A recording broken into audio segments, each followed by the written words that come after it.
It's week 2 writing with Mrs. Hunt, and here we are again. I hope that you got a chance last week to watch my video and got a chance to practice some of your writing skills.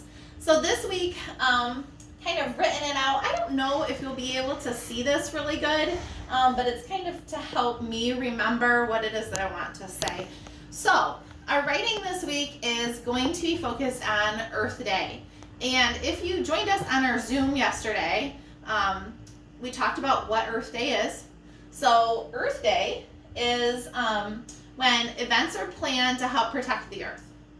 And so if we were in class right now, I'd have you all raise your hands and we'd come up with some ideas of things that you could do to help, keep our Earth beautiful. But I've written down some ideas. We could go outside and we could pick up trash. We could go outside and plant something, plant some flowers, or maybe plant a tree. Or you could practice your 3 R's. And I know probably, in second grade or in first grade, you should have heard of the 3 R's. The 3 R's are reduce, reuse, and recycle. So it is kind of odd with me just being on this video because I like to interact with you guys. I would definitely be asking you what you could tell me about those 3 things. But for the sake of the video, I'll just explain them to you. So reduce, that means cut back on the amount of something that you are using. Okay, so we want to reduce the amount of trash that we're using.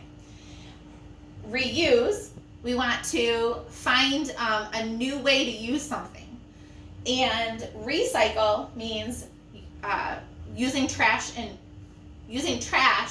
to create something new. Okay, so with recycling, you've probably heard of people recycling their pop cans, where the pop cans are melted down and then made into something new. So those are the 3 biggies that came to mind when I sat down and said, what am I going to talk to the kids about today? There could be other good ones that you think of, but those are the ones that I thought of right off the top of my head. So I want you to take a minute and think about it. Kind of like Mystery Doug does. He has us pause the video and, think about it.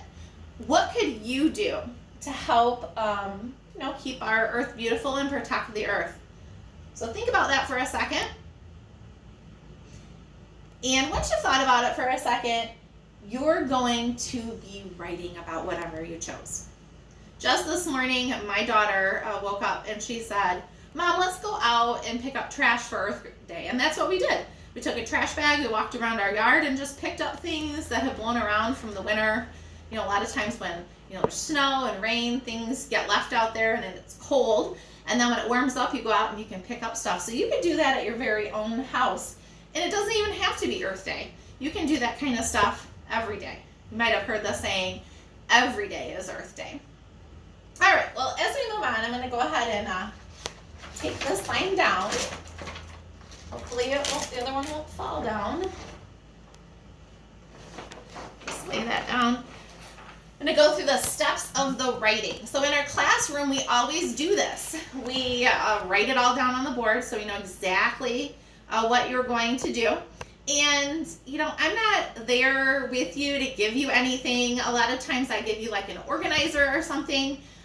So you're just going to have a line sheet of paper probably, or even if you just have a white piece of paper, you can do this. You're going to start topic sentence off with a sentence starter. And I've written it down. I can protect the Earth by. So if you're using the slides that we put on Google Slides for you, I've typed this all up on there so you can look at that too. So I can protect the Earth by. Finish the sentence. So when you finish your sentence, maybe you think about some of those things that we just had on that other sheet. Maybe you're going to protect the Earth by picking up trash. Okay, so that would be your first sentence. Okay, when you go on to your body, which would be the next 3 sentences, how are you going to accomplish this? So we need 3 sentences describing how you're going to, like if you chose pick up trash, how would you do that? So, for instance, my example this morning of my daughter and I going out the yard, you could say, I can pick up trash in my yard. I could pick up trash for a neighbor. So you're going to come up with some examples of ways that you could do it. If we were at school, we might go out on the playground and we might pick up things out on the playground. So what you write is up to you. Okay, I want this to be an activity to get you thinking. What could you do? Okay. We always end a paragraph with a concluding sentence.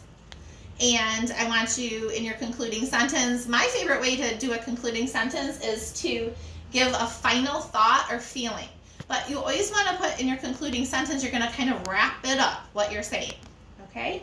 So your paragraph should not be less than 5 sentences. I know someone always asks me at school, can it be more than 5 sentences? Absolutely. It can be more than 5 sentences. Okay? We don't want to, go to too far of an extreme, but it can be more than 5 sentences. Let's see, what else did I include on here for you?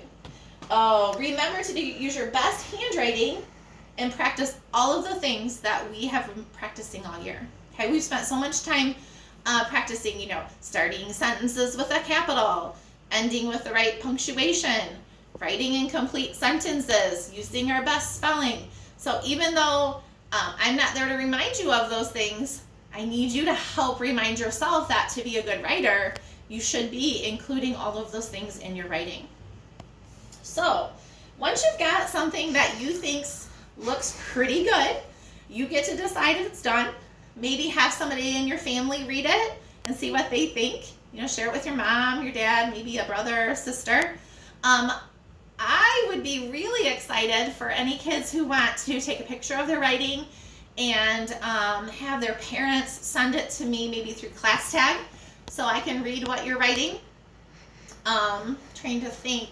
If you're watching this video and you're not from my class, I know that all of the teachers, Mrs. Ramsdale and Mrs. Hall and Mrs. Steeman, they all would love to read your writing. So you could take your picture and send it to whoever your teacher is. And, all of the teachers, we miss you so much right now. We're really curious about what you're doing, and we're hoping that you're staying busy and staying healthy. So that kind of wraps up the quick instructions on this writing today.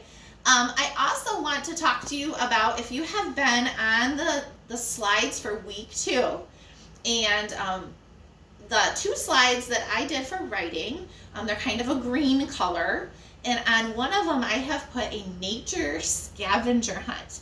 And I thought that really went nicely with our Earth Day writing. And I know how much you guys love going outside, and hopefully at your own houses, you're getting a chance to go outside. So if you would like to take advantage of the nature scavenger hunt, it's on one of the green slides. It's on the slide right before the writing. And there is a list of all these things you can go outside and find. So I'm not expecting that you're going to be able to print the list. The assignments that we're doing, we're really hoping that you can just do it on paper that you have there. So my suggestion is to go ahead and write down all the things on the list, and then with your parents' permission, go outside and try to find the things on the list and check them off as you go. Okay? Of course, if you can't find something on the list, that's perfectly fine. The whole idea is to get outside and do something fun, get some fresh air. Maybe even could do it with a brother or a sister. I know at my house, my kids are outside doing things together, so that would be a nice thing for you to do too. Before I end this video, I want to make sure we don't have anything else that I wanted to share with you. Can't really think of anything. It's still really strange to think that this is the way that we're ending our year. But as time goes on, I am enjoying hearing from each and every one of you that has sent me something. And as we go forward, I know for my class, we're going to start doing weekly Zooms. If you could possibly get on one of those, I would love to see your face. And I know, if you're in another class, I know a lot of other teachers are doing those as well. So please take advantage of all the things that we're offering and just keep your brain busy. I got to put a little plug in there for reading, because at school, reading is so important, and I hope that you're still reading. The AR program is still available, and even if you're not taking AR tests, read a magazine, reading something that's on the computer, that's still good practice for your brain. All right, well, third graders, I hope you enjoyed this video. I hope you do some writing practice, and until next week, it's Mrs. Hunt signing off.